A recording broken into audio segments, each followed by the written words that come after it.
In a previous episode, we heard from Niall, who had some pretty well-developed thoughts about what makes him successful as a salesman. Shep's thinking is also focused on what makes him successful, but while Niall was interested in how he frames his outward communication, Shep was more focused on how his inner composure impacts those around him. Shep was the epitome of cool, and his voice is like iron wrapped in velvet. But mid-conversation, things got a little bit spicy. I think I did a good job here identifying a potential loss of rapport and pulled it back to common goals and working together. We ended up getting off the train together and walking to the store where I was grabbing a few things for dinner. The crux of this conversation is us trying to reconcile Shep's 10 out of 10 confidence in his premise with his admission that his techniques may be as little as 80% effective. Tell me what you think about the chat in the comments. My name is Nick, and this is Conversations on the Coast. Good afternoon. Are you interested in doing an interview while we ride the train today? Sure. Ask me a question. Maybe. Cool. What's up? Awesome. So my name is Nick. What up, Nick? What's your name, or what can I call you? Call me Shep. Shep? Shep. Shep. S-H-E-P? Yeah. Awesome. So I do a podcast called Conversations on the Coast. Okay. And what I do is I I've talk seen to... you before.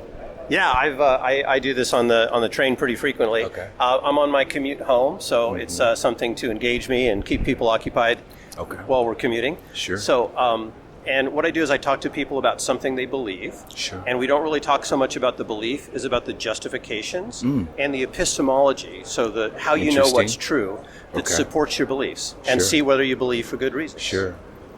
Cool. So you're going to ask me what I believe, right? Yeah. What's something that you believe that you think other people should believe? That being kind to others goes a long way. I hear that one a lot, especially in Seattle. Sure. A lot of people believe that. Is there anything else that's kind of more? I don't have any hardcore beliefs. Let's go with being kind then. But I just believe in being kind. Why is it important to be kind? I think good energy brings good things. Okay. And so if you're kind, and when I say kind, I mean kind in a sense of you're interested, curious. Yeah.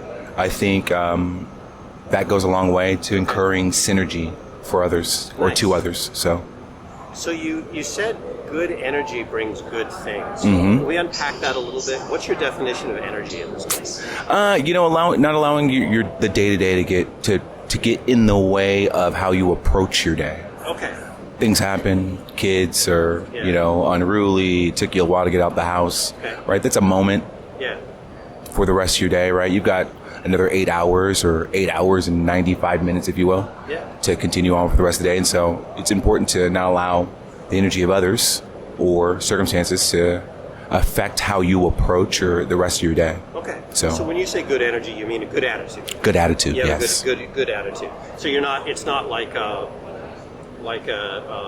new agey kind of No. Old school. Energies. Just old kind school. Of old school. Good. Do unto others. Kind of like in a weird way, do unto others. But really, it's just about you have to carry the light. So if something affects you, it does affect others, right? Yes. So, it's important to carry that light of positivity, perspective, and not allow the outside elements to get in the way of what your goals are. So.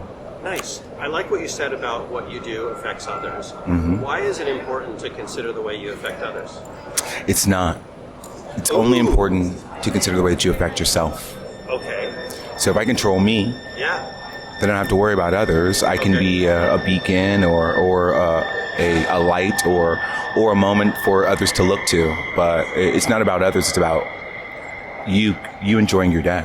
I mean, life is short, right? So. Yeah, it has nothing to do with anyone else, only for you. So why is it important for you to enjoy your day? Well, because life is short. You've got a short ride. So maximizing and finding the good within what might seem to be a mundane day is important. I think, especially as we get older, days disappear. Time in the day disappears because it's what we're doing is mundane. It doesn't seem new. Yeah. But there's new wrinkles within the mundane of what we do.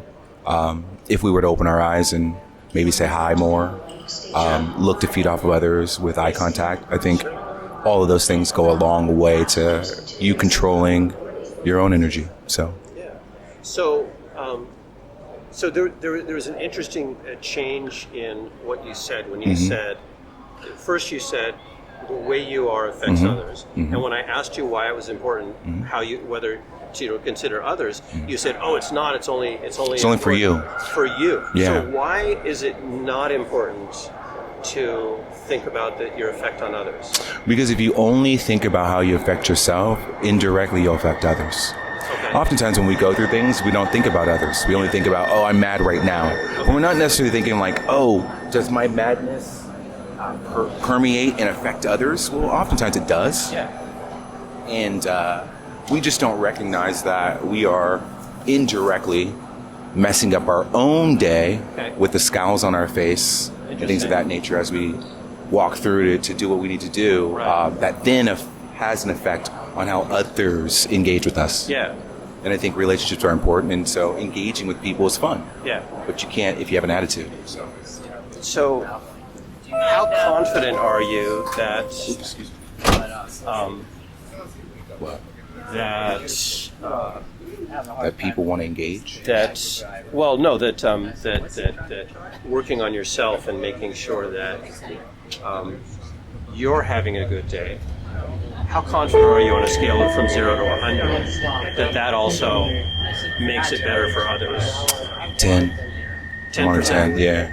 If I've got a good attitude and I'm having a good day, 9 times out of 10, people around me you're are... seeing on a scale of 10. On a scale of 1 to 10. 1 to 10. Yeah, I think it's a 10. Okay. Yeah, my confidence is a 10. And so I believe how I express myself outwardly does have an effect on others. Now I am also an extremely social person. Yeah. So a little different.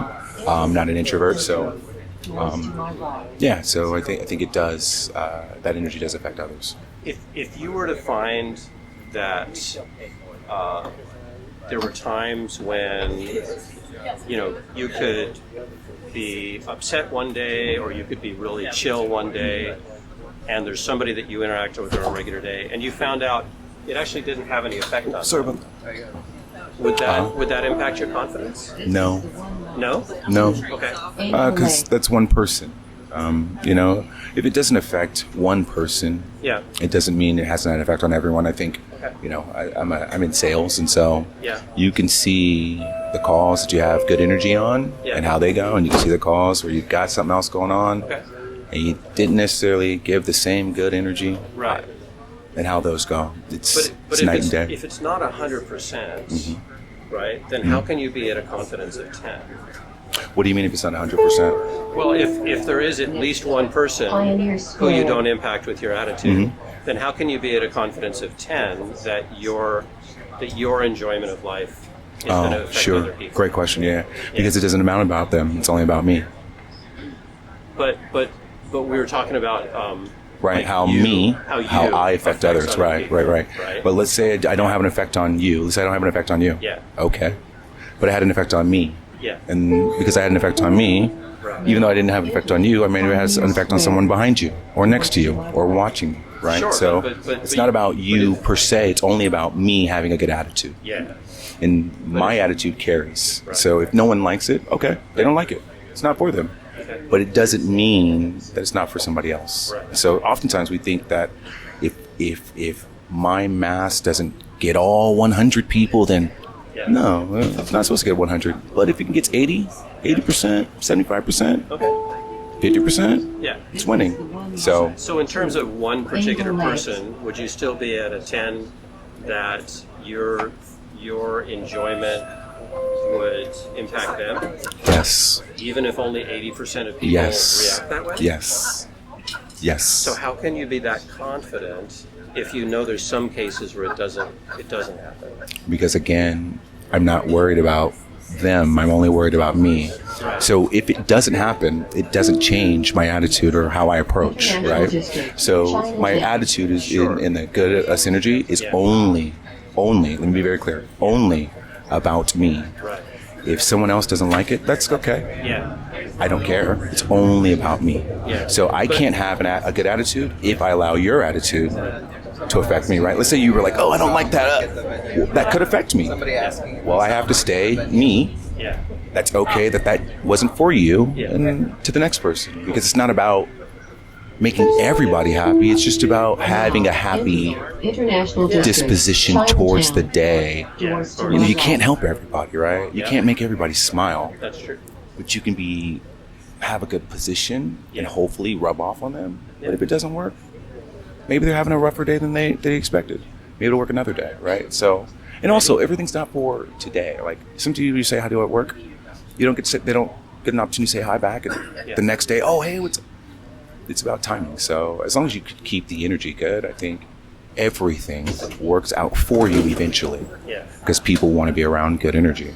So it doesn't mean I don't have an attitude sometimes, but I try to carry that without worrying about, well, did my manager like it? Or my boss disagreed? They might disagree.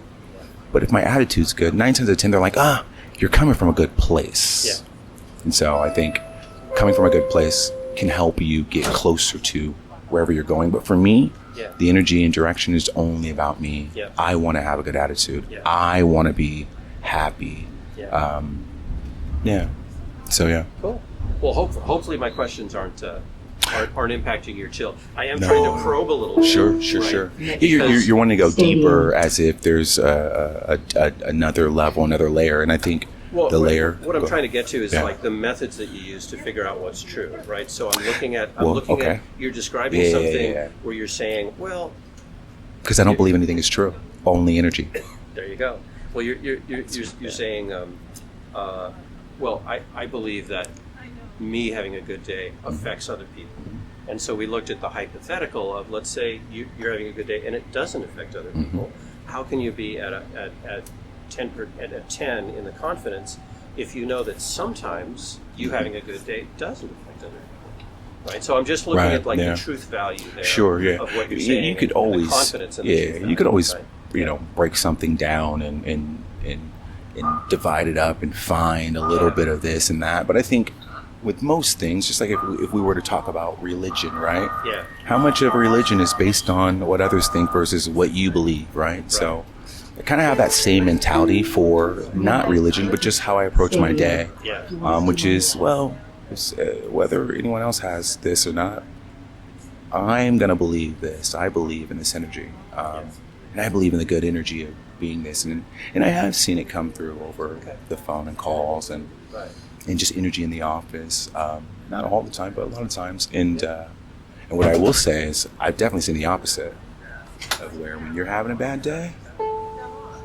Oh, I've definitely seen that. Right. You don't mean to set scorch to the earth, but you kind of. So it sounds like this belief is important to you. Yes. Right, because it drives your behavior. But how much do you, how important is it to you that your beliefs are true? They're not. They'll have to be true to me. Okay, so so mostly what you care about is me. Is it works for you? Right. And if it's true, not true, in an absolute sense, right? Because I think of a religion. I grew up religious. I'm not religious. So, growing up that way, the conviction is unreal, right? And if you could take that conviction and place it to something that maybe is real, that you can feel, see, and touch, well, then how much realer could it be for you, right? So I've kind of taken that same God mentality, right? And I've applied it to my life on just energy and being happy, or trying to be happy, or trying to be good, whatever. But I don't believe anything is real. Only the things that you believe. Okay. Right. So do you believe that there's absolute truth, or what do you think that? I think 2 + 2 is 4. That's an absolute truth. But as it pertains to everything else, someone's opinion. Like, is the Bible real? Maybe. Is this real? Maybe. Is our values real? Maybe. Is money real? Maybe. It's all perspective, right? So. Do you believe that something could be true for you and not true for someone else? Yes. Like, even if it's something like, this train is going south. Do you think that could be true for you and not true for someone else on the train? For sure. You think that for someone on this train, the train could not be going south? Yeah. And that would be true? Yeah. Really? For them, because of their perspective on where they're sitting. So if they're sitting facing that way and the train's going this way, they might think the train's not going south. But is it really? The train is going south, yeah. It is going south. Yeah. So the truth is the same. Correct. Right? No matter But from yes, whose correct. perspective. Right. But they might be facing north. Correct. They might be mistaken Yes. that they're and think that they're Yes. going north. But Yes. it's not true that they're going Right. north. Correct. Yeah. Right. So it's like people get to define truth for themselves, depending on their circumstances. That's where that truth, I think they do. In the context of your circumstances decide what you actually see as true or not.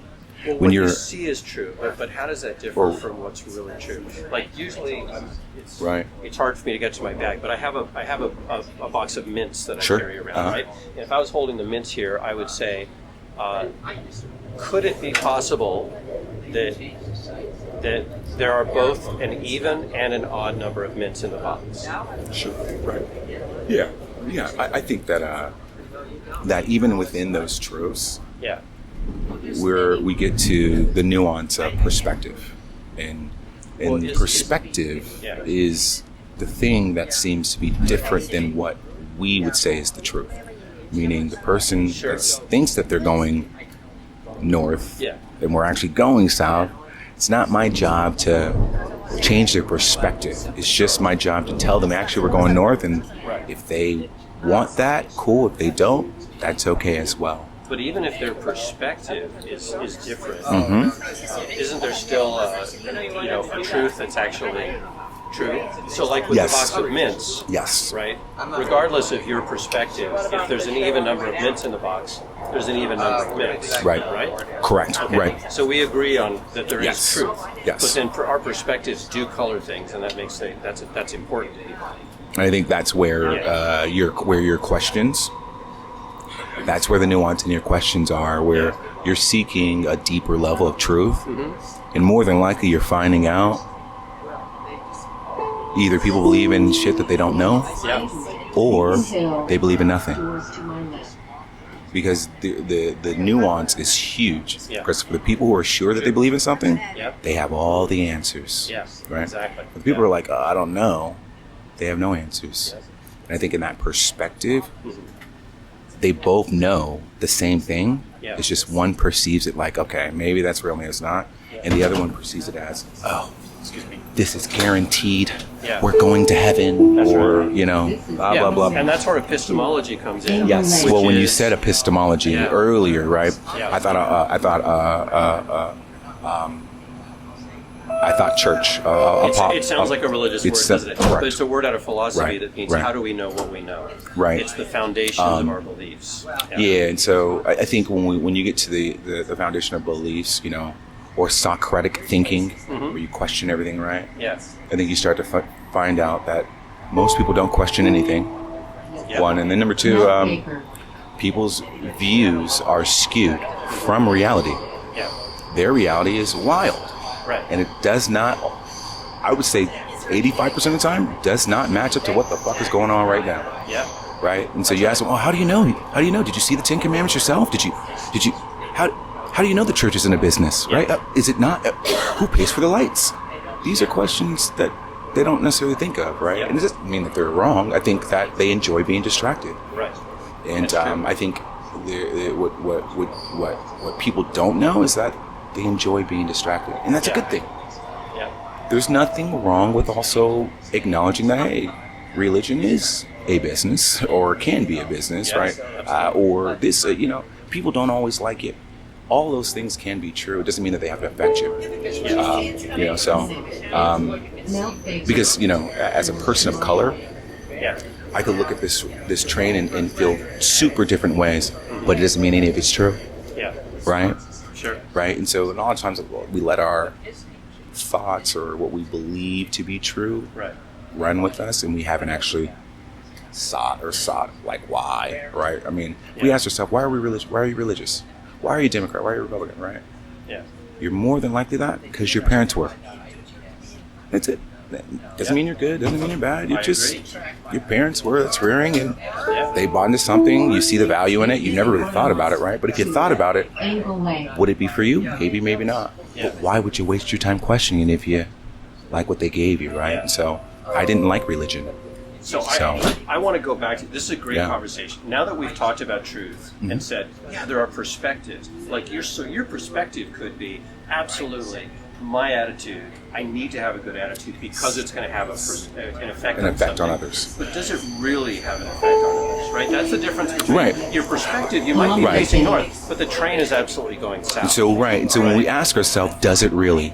If we span out what matters, like in life, what matters? 9 times out of 10, what I've found that matters for me, because I do care about relationships, are relationships, right? And so every time I speak to a client in a sales position, I'm building a relationship. As much as I'm selling them, I'm also building a relationship, right? Anytime I have any type of distinction or negativity or attitude, hey, I don't like what you said, or I approach your question and kind of say, I feel like it's kind of a dumb question, right? Because sometimes, maybe, right, that's not going to be the right attitude. But if I go, hey, that's an amazing question, give me some time, I'll follow back with you, it's good energy. I'm making you feel good about your question, right? Because there are no dumb questions, right? So all of those, we know. There's dumb questions, but we don't acknowledge that they're dumb, right? Hey, this looks like a great car. Does it drive? Dumb question, right? At the same time, that person's looking to build a relationship. Dumb questions mean they're interested and they just don't know how to talk to you. So I look at all of those things as, if I have the right energy, you'll buy. You don't buy. People buy from people they like. If you're going to buy from anybody, you should buy from me. And so I kind of bring that direct, consultative, positive conversation. We're going to point out all the negatives. We're going to point out all the truths. But I'm going to be in a positive, upbeat, opportunistic attitude for you, so that you can see the opportunity. If I change my energy in that conversation, you can't see the opportunity. It's all based on how I speak about it and how I don't speak about it for you to be contagious. And so in that situation, those are where I say it affects, right? And the same thing right here. Let's say you walk up to me and I just say, no. Yo, do you want it? No. Oh, I can, no. How long are you going to stay and ask me again? You're probably going to go, oh, okay, cool, to the next person, right? I mean, I get that all the time, and it doesn't really affect me. I know. Sometimes I'm out in public, like, I don't want to be approached. I'm an introvert, right? This is putting myself outside my comfort zone. That's cool. Right? That's great. So, but in that sense, though, you're not going to stay and wait for them to say no again. You're like, okay, cool, you move on. I'm going to stay no and let you tell me no again to my face. Go ahead and tell me no. Really, you don't have 5 minutes? Okay, I got 5 minutes. Why? Because I'm waiting for you to tell me now. When you look at me, when you see me, you're going to say yes. Because I'm too you're like, I'll give you 2 minutes. Cool. What's up? And so that belief is that, no, I have the will. I have the conviction and belief that you should give me 5 minutes. Let me just make sure it's worth your time. And so if I don't have that conviction and that confidence, then I'm not selling, right? Or I'm not winning. And then on those deals you lose, that sucks. Whatever. Take this, move on. Because I can't take that attitude of loss into the next meeting, because then I will lose again, right? So controlling your emotions are huge. So I just want to get I'm back off at to... Othello. I got off at Othello too. I'm going over to Safeway to pick up some stuff and then head home for dinner. So clearly this is very, very important to you. It's important for you to believe it, right, about the energy. But then there's the question of, is it true?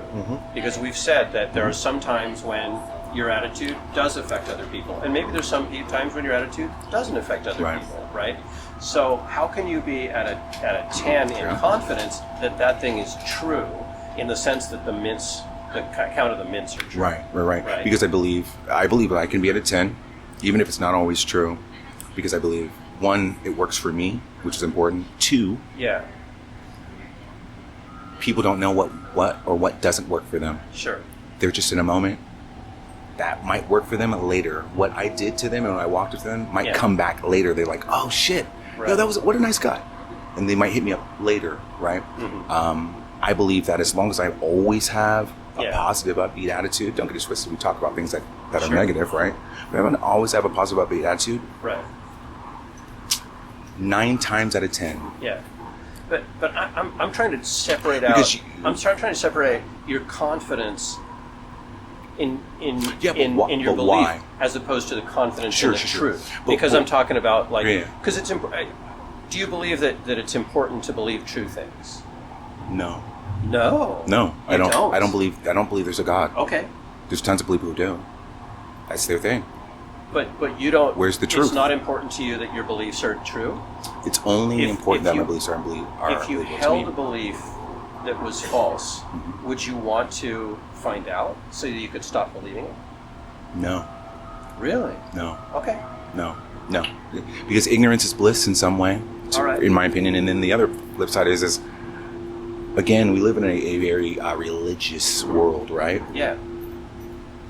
Can you tell me where the evidence is for all this? Whether it doesn't matter which one you want to break it down to. Where's the evidence, right? Yep. But people believe it, right? Because it makes them happy. Yeah. And so you don't always have to have a concrete thing on earth that says, "Oh, this means this is true." Yeah. Maybe 2 + 2 is 5. I don't know, right? Yeah. But at the end of the day, what works for you? Why do you believe it? Yeah. Do you enjoy going to church? Do you Yeah. enjoy believing in this, or do you enjoy cooking? Most of the things that people do, they do because that's what they want to do. It's not because it's actually true. Yeah. Right? And so I think it's important to... I don't think truth matters because I don't believe anyone's living in reality. Majority of Americans aren't. So. Well, there you go. So to answer that, I don't believe it's important. It's only important to you. Cool. Well, Shep, it's been... Does that make sense, right? Yeah. Is that valid, right? Yep. What? Now, out of curiosity for you... Yeah. What is your... When you have these conversations, what are you hoping to establish? So there's 2 things in it for me. The first is I want to get better at having conversations with people, especially getting myself out of my comfort zone. I've been talking to people all across the political spectrum, all across religious spectrum. Sure. Definitely people who I wouldn't have been able to have civil conversations with before. Right. So that's a benefit to me. Yep. I also get better at having these nuanced conversations where we can talk about things and topics and things like that. But also, I believe that our actions affect other people, which is basically like the substance of what you're saying. And so I think that if we make decisions and our actions are based on false beliefs, that affects the world and that affects people. Like it affects, like we have a, I hope you agree, we have a pretty important election coming up. Yes. Right? Yes. And I would say that what the facts are and what's reality, impacts the world, right? And so it's very important that we make decisions based on good epistemology. Yeah. So I like to, kind of help people reflect on their thinking, and I want people to believe true things and act based on truth. Have you found that in your conversations that as much as people believe that their actions do affect others, that their actions are also really bonkers? Like people a lot of the time, I don't know anything about the people's lives. Yeah, of course. Right? I don't know what gets affected by their in this beliefs. Though, they tell you a belief that totally negates some of the things that they just said, where you're like, okay, that shit's not real. I definitely, I had a conversation with a guy who said, you're going to think I'm completely crazy. These things I'm going to tell you are like, they sound like batshit, right? I had the conversation with him. He's absolutely right. I don't think the things he told me are true. I think they're due to to his upbringing and some trauma that happened. He tells me about this trauma, but then he says, "Oh, but these things I'm telling you are true," right? So it helps him to believe those things. Yes. But anyway, I lost track of what you were asking me about people's and their actions. And have you found that a lot of the things that they say kind of contradict their belief? Sometimes, yeah. Sometimes it's just like, we're doing good, thanks. And so then what happens is just like in our conversation. Yeah. They, if you probe long enough, you start to realize that people are talking out of both sides of their mouth. Right. Because you've been completely consistent in the conversation, but I'm still stuck on the whole thing of if you only affect 80% of the people you talk to, then you should only be at 80% confidence that you affect people. The reason the confidence, I believe, the reason the confidence is important to you is because you have to believe it because it makes your attitude. Oh, can we step outside real quick? Yeah, absolutely. It does. Well, yes, it is. That's true. Yeah. Something that you said if it doesn't affect, if I talk to 10 people and it doesn't affect 2 of those, right, and I only affect 80%, then why would I be so confident? And I'm saying that I believe when I open my mouth, I'm affecting 100%. Right. And so I was trying to engage a hypothetical where you said, if you found out that you only affected 8 out of 10 people, would that affect your confidence? Right. And what you told me after that, which was remarkable to me, is you don't think it's important that things are true, that your beliefs are true. Correct. Right. Correct. Because me and my girlfriend argue about this. She's like, I'm like, hey, the way that you bend the whim of the office to you is you are, every day I walk in, what's up, guys? What up? What up? What up? Everybody say hi to them. Yeah.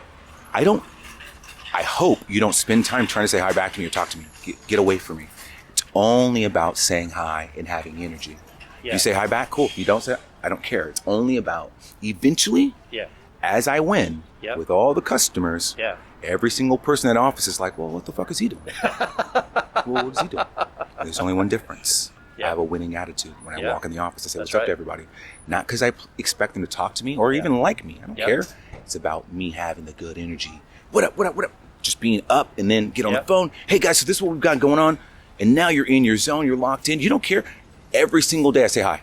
Yeah. Eventually, every single day. Now all those people say hi to me. Oh, what up, Shep? Yo, what up, Shep? Hey, what up, guys? Hey, what up, what up, nice. what up, what up? You know what I'm saying? Like, I got to work. Cool. So I believe that's where my conviction comes from. It's like, well, if you want people to like you, if you want people to get to know you, make yourself irresistible, irresistibly likable by simply being positive energy and saying hi. Hey, what's up, guys? Hey, hi. Yeah. If they say hi back, cool. But don't allow that to dictate your energy. And so, you definitely have a very confident and positive energy. I mean, I felt it from the moment I don't know if it's real. Talking, right? I'll be honest. I don't know if it's real. Yeah. But it's real to me. Yeah. Yeah. And so, that's good. And the proof is in the pudding. Yeah. Starting a new career and having success or not having success is tough, right? But getting people to engage with you and help you, and I've been really lucky. For that, and I think it's because. I bring energy. So anyway, what's your name? That's good. Nick. Shep Shepherd. Shep Shepherd. Yeah. Awesome. Nice to meet you, Nick. What a great name for salesperson, man. Yeah, I know. Memorable, right? That's a great name. All right. Until next time, Nick. All right. Thanks. We'll see each other soon. You take care. Ciao. You've been listening to Conversations on the Coast, a series from Washington State featuring civil conversations using street epistemology to explore what people believe and why. Find out more at streetepistemology.com.